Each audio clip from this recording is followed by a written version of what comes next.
All right, folks, here's what everybody wants to know. Does the Sig Sauer Oscar 6 HDX Pro live up to the hype? This is the new image stabilizing spotting scope from Sig Sauer. A bunch of people have come out and said that this spotting scope is the best thing since sliced bread. And what we want to answer here today, is that actually the case? Or yet again, just more marketing hype? So as usual, I think it's important to go back to first principles. And the real question here today is, what is the purpose of the spotting scope? In my opinion, it is to execute the fine detail work of glassing. Like when you're painstakingly gridding an entire mountainside for like 3 or 4 hours and pan, tilt. Or when you've got an animal and you're trying to get a super accurate score, or maybe you're trying to sex it or age it, and you need to watch that same animal for quite some time and really dive into the detail, maybe get some phone scope footage, maybe watch it back. But it's the part of glassing that requires a lot of patience, a lot of discipline, and we need a lot of detail out of our sight picture. So what I'm going to attempt to answer here today for you guys is, does the Sig Oscar 6 give us an improved ability at these tasks? So I've got an entire spreadsheet full of all kinds of data that compares this spotting scope with the new Kite APC, which is a very similarly spec'd image stabilizing spotting scope, and also includes the Maven S3 67mm spotting scope, which I think is a great traditional spotting scope for us to use as a baseline for comparison, given the price and the optical performance that scope provides. And I think I should clarify something about the technology in the Kite and the Sig. So the actual patents for the hardware that control the image stabilization is owned by a company called Kamakura out of Japan. Both Kite and Sig license that technology. That's why their products, I'll pull up an image of the Kite one right here, and it looks identical to the Sig. If you go look at their binos, the binos are identical, and that's because the hardware that they're using inside is identical. However, the actual optical image stabilizing software, or that OIS system that Sig has, the patents for that are owned by Sig, and Kite's own proprietary mechanisms are owned by Kite. So it's almost like they've got similar hardware, but they've got proprietary software. And I think that's why we see some of the fundamental differences in the way that the image stabilization pops up. And there's a few other fundamental differences that we'll get into shortly. Now, I've already reviewed the Kite AP60, and you can find that review by clicking this link right here. So instead of diving headfirst into that data, I think what is actually going to provide more actionable insights is for us to walk through the Digiscope footage that I have recorded through all 3 of these spotting scopes and analyze it. Now, a couple notes first about using Digiscope footage for comparison and review of optics. Number 1, if it is not shot in RAW, it's useless. Modern smartphones use computational photography to optimize each individual shot. So if you just stick an iPhone in a phone scope or an all-in, record through one spotter and record through another, this is not going to give you an apples to apples comparison. You need to put your phone in RAW mode. You need to lock down the aperture, the shutter speed, and the ISO. So I use the Blackmagic app on my phone. I locked all 3 of those down. I then imported the footage into my editing suite and I applied a single LUT to all of the footage from all 3 spotting scopes, and I applied no further edits. Also, you can only compare footage that was shot at the exact same time. Because you have these shifting environmental variables like dust, haze, humidity, mirage, wind, and that affects the optical performance of a spotting scope so much. It's not like you can record one at 7 o'clock at night on a Tuesday and then record the other one at 9 o'clock in the morning on a Thursday and then bring those both in. You literally have to sit down in front of all the optics you want to review, and you have to almost basically simultaneously record that footage so that you are comparing it through the exact same set of environmental variables. And that's the only way that you can rule out those variables and just be actually comparing the optical performance of the product itself. Quick update for Mindful Hunter outfitting before we dive into that footage. I just wrapped up a fantastic spring bear guiding season here in BC about a month ago. And so I'm now taking bookings for the 2026 season. I'm about half booked up for next year, but I still got lots of room. In addition to that, I have one trophy black bear hunt available the first week of September. We're actually going to drift a massive river in my area, and the salmon are running at that time. And so I think it is highly likely we're going to find some massive black bears down eating those salmon on the river. Could make an ideal archery hunt for somebody. Also, still have 2 spots for archery mule deer in Alberta, and I have opened up 1 more spot for any weapon mule deer here in British Columbia. If you want any more information about any of those hunts, jay@mindfulhunter.com. All right, let's dive into the footage. Up first, we have the Maven S3 on the left-hand side of the screen and the Sig Oscar 6 on the right-hand side of the screen. Now, right away, you are going to notice that there is a greater degree of mirage on the right-hand side. So the Sig seems to be exaggerating the mirage more than the S3. The next thing I tend to notice is that that large A is not quite as sharp and the blacks are not quite as rich. But overall, at that scale, it does seem to have pretty close to the same amount of detail. However, if we really zoom in here and look at that writing in the upper center, if we look at the S specifically, you will notice it really gets a tad bit blurry from time to time due to the mirage in the Sig, but it stays quite crisp in the Maven on the left-hand side. Now, overall, as far as optical quality goes, I was actually quite surprised at how well the Sig stood up against the Maven, especially considering the results I got when I compared the Kite against the Maven, which we're going to get into in a moment. Now, the next thing that I was curious about was the image stabilizing capability of the spotting scope in comparison to the binoculars. So I took my 16x50 HDX Pros, as I figured the spotter comes from the HDX Pro line, so it has the same coatings, it has the same glass as the HDX Pro binoculars. It would be a better head-to-head test. So if we look at that footage, you can see that the binoculars actually provide a fairly increased level of stability compared to the spotting scope. The binos, just in general, tend to be more stable than the spotting scope. Now, these are both at 16x, so the handshake should roughly create a similar level of impact. But yeah, overall, the spotter moved a touch more than the binos. Now, there could be multiple reasons for why the binos hold steadier. Number one, maybe it's just because they're more ergonomically designed, because they've got spots for 2 hands on them. They're more well balanced. Maybe they're just easier to hold. Maybe because there's actually 2 objectives sending information through the prism. It's easier to apply image stabilization. I don't know. Now for digiscoping, you still only have the camera only goes in the one ocular piece. So I'm not sure how much that would affect it either. But here's one question I want to ask you. If I told you that you needed to accurately age a mule deer at 800 to 1200 yards, and we're going to dive back into this footage, do you realistically think that with the amount of movement on the right-hand side, with this thing being handheld, you would actually be able to execute it? Just watch that for a minute and think about it. Or if you're a BC guy, what if you were trying to age a sheep? Or what if you were on a goat hunt and you're trying to tell the difference between a male and a female? I'm going to go ahead and say, I don't think you can. Now, I want to press pause on that thought while we execute the rest of the review, but just think about that for a minute. Okay, now what we're going to go and do is we're going to look at the movement of the Kite compared to the Sig.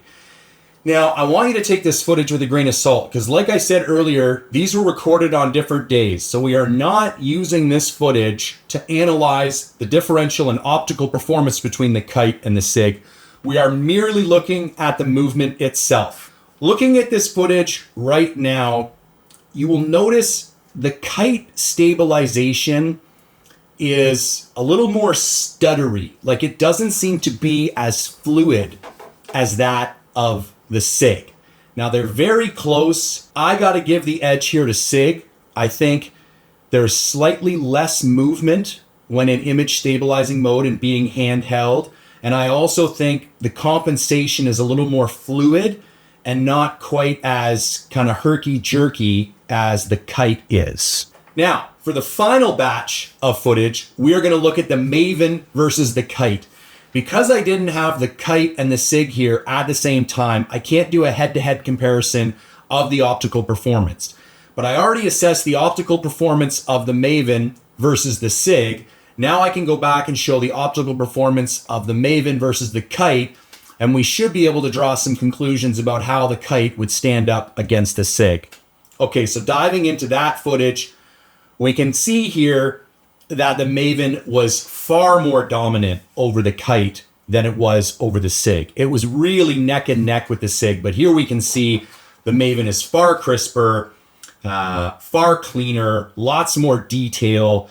Also, you are going to notice there is a quirk with the stabilization on the kite.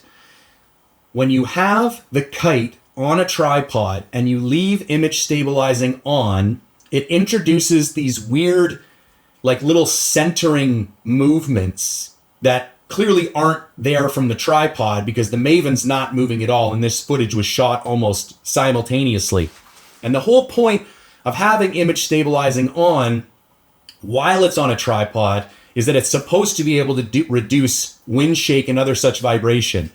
My initial tests have actually shown that the image stabilization is not fantastic on any of these scopes at reducing wind shake. However, you're still supposed to be able to leave image stabilizing on when it's on a tripod. Clearly here with the kite, you'd want to shut this off because this is very annoying. It almost looks like mirage, but there was no mirage. It's just this kind of internal glitch from probably the gyro or something else that's kind of like looking for movement and not finding it. So before we dive into our final conclusions, let's look at some context so we can kind of frame how we should compare these three spotting scopes. So if we look at price, the Maven S3 comes in at $1,800, the Kite comes in at $2,600, and the Sig comes in at $2,000. Moving on to weight, the Maven is 60 ounces, the Kite is 52 ounces, and the Sig is 56 ounces. For warranty, both the Maven and the Sig have an unlimited lifetime warranty. Could do anything to it, drive over it, drop it off a cliff, don't matter, you get a new one. The Kite only has a 5-year limited warranty. When it comes to field of view, the Kite and the Sig are basically identical. However, the Maven actually has a smaller field of view than the Kite and Sig. Now, in order to get field of view at 1,000 yards in a number of feet, what you do is you take the angular field of view and you multiply it by 52.5. So because the Maven goes from 20 to 40 and the Sig goes from 16 to 32, I had to run a little bit of math to figure out what an equivalent magnification factor for field of view would be. And so I used 16x. So the Maven would have an angular field of view of 2.06. The Sig would have an angular field of view of 2.4. That would give the Maven 107 feet at 1,000 yards, and the Sig 125 feet at 1,000 yards. Now that's almost 20% discrepancy. And remember, field of view is like a circular area, not a linear area. So it's not just 20 more yards on each side. Somebody explained the math to me and I forgot it now, but it's actually more of like an exponential increase because you have the entire circumference of that circle where you get the extra field of view. So a 20% greater field of view is quite substantial. And it was quite surprising to me because one of the limiting factors on the Zulu 6 binoculars is the kind of extremely reduced field of view. So I was quite surprised that they were able to get such a comparably large field of view into the Oscar 6 HDX spotting scope. Now, like I just mentioned, if we look at magnification, the Maven goes from 20 to 40, the Kite goes from 17 to 35, and the Sig goes from 16 to 32. For optical performance, obviously the Maven comes out on top. The HDX Pro is a very close second, and then kind of in a distant third is the Kite APC. Now, if you want to see this graph, I do upload it onto my website. Overall, I scored and ranked 17 different categories: price, resale, weight, origin, warranty, weather resistance, mounting, field of view, magnification, exit pupil, glass, lens and coatings, image crispness, low light performance, edge-to-edge clarity, chromatic aberration, focusing ability, and eye box. So the final scores, and remember, lower is better. Maven comes in first place with a 20, Sig comes in second place with a 31, and Kite comes in third place with a 43. Okay, so now that we have some context, let's dive into some actual conclusions. So if you just said to me, I want to buy an image stabilizing spotting scope, the only two real options on the market right now are the Kite and the Sig. Here's what I'd tell you. Significantly better optical performance in the Sig. Significantly better stabilization performance in the Sig. No weird artifacts or movement when it's on a tripod and image stabilization is enabled. And it's $600 cheaper. That's 30% less money for a spotting scope that has better optical performance, better image stabilization, and no weird artifacting. So for me, it's a hands down conclusion. If you're going to buy one of these things, the Sig smokes the Kite. Now, that leaves us with the Sig versus the Maven. Optical performance, very close. Let me just bring that up again real quick and let's have a little look. Again, Maven on the left, Sig on the right. Other than slightly exaggerated mirage, those two pictures are very, very close. Price, very close. The Maven retails for $1,800 and the Sig retails for $2,000. That's about a 10% difference in price. Weight is very close. Maven at 60 ounces, Sig at 56 ounces. Now Maven has a much larger objective, 67 millimeters versus 60 millimeters. So going to be able to capture much more light. It also has 8x more zoom, 32 limitation on the Sig, 40 on the Maven. And I will say the Maven at full zoom operates quite well. It's not like some of these other scopes or some of Maven's older scopes where you kind of got to keep it 10, 12x from full zoom or the image kind of starts to fall apart. I think they could have went to 50x on this scope, but they very intentionally left it at 40 so that it was still a nice, tack sharp, clear picture. Now, field of view is the one thing where I'm still a little bit confused how they did it, but the Sig definitely has a superior field of view to the Maven. The other thing I feel compelled to note is that the eye box or the eye relief on the Maven is vastly superior to that on the Sig. If you wear glasses, the Sig is going to be a problem for you. I normally bring the eyepiece, the eye cup, all the way out because I like my eye far back. Even with the eyepiece turned all the way in, I have a hard time getting my eye close enough to actually get a full sight picture. So even there's a greater field of view. Sometimes you don't feel like there's a greater field of view because you're not actually getting a full sight picture because of where your eye falls in the eye box. So listen. We've looked at the Kite versus the Maven. We've looked at the Sig versus the Kite. We've looked at the Sig versus the Maven. What's my recommendation? I'm going to be honest with you. I'm still at a bit of a crossroads with this one. With the Kite, it was easy. The image stabilization was kind of wonky, and the Maven destroyed it in price and optical performance. So I say buy the Maven over the Kite all day.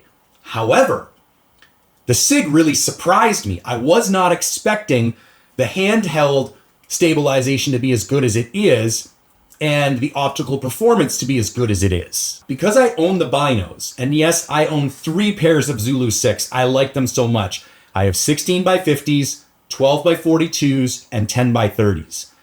Now, if somebody was in my situation and they already owned the 16 by 50s, I think I would be more compelled to say go buy the Maven.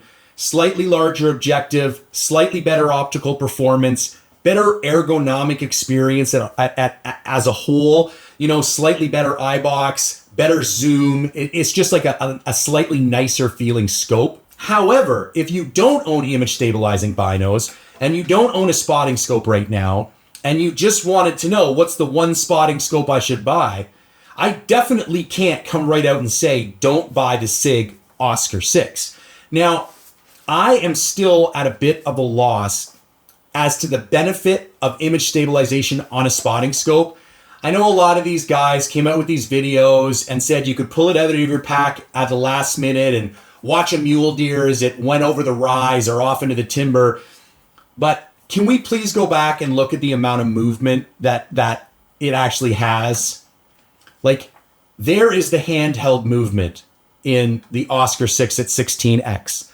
If I put this up at 32x, it's unusable. Like, you are not recording any usable data from looking at this. You need to stop, you need to lean it against something, you need to stabilize it somehow if you're trying to tell the difference between, like, do I go another 1.5 miles for that mule deer or do I not? While I'm still at a bit of a loss as to where image stabilizing fits in a spotting scope in your arsenal, the Sig is persuading me that it's like, well, there's no real loss here.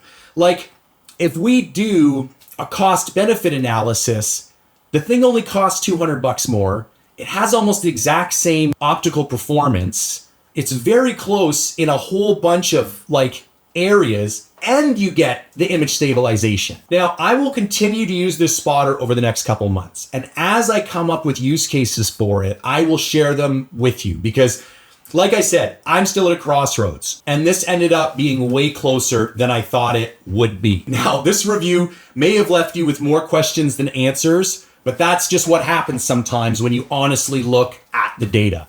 I've done my best to just provide an assessment of the performance of this spotting scope. How many of you guys are using this thing? Did I miss something that is integral to the use case of this spotting scope? Are there any other questions that you guys have? In light of all that, I hope you still found this review helpful. And if you find my unbiased, non-sponsored gear reviews helpful, I would love your support so I can make more of them. This is my passion. I love doing this shit. And if you want to see more of those reviews, what you need to do is go to mindful-reviews.com, pick one of the membership subscription plans, join up. We have a flourishing community over there, well over 400 members, great forums, lots of helpful, very experienced hunters on there. Also, every month I do a giveaway to all of the lifetime members. So like I said, if you want to see more of this content, I would appreciate your support. And even if you don't want to join, you still want to support, do me a favor and share this content somehow. Like, comment, share, subscribe, whatever you can do to help get it out to more people. And as always, thank you for tuning in.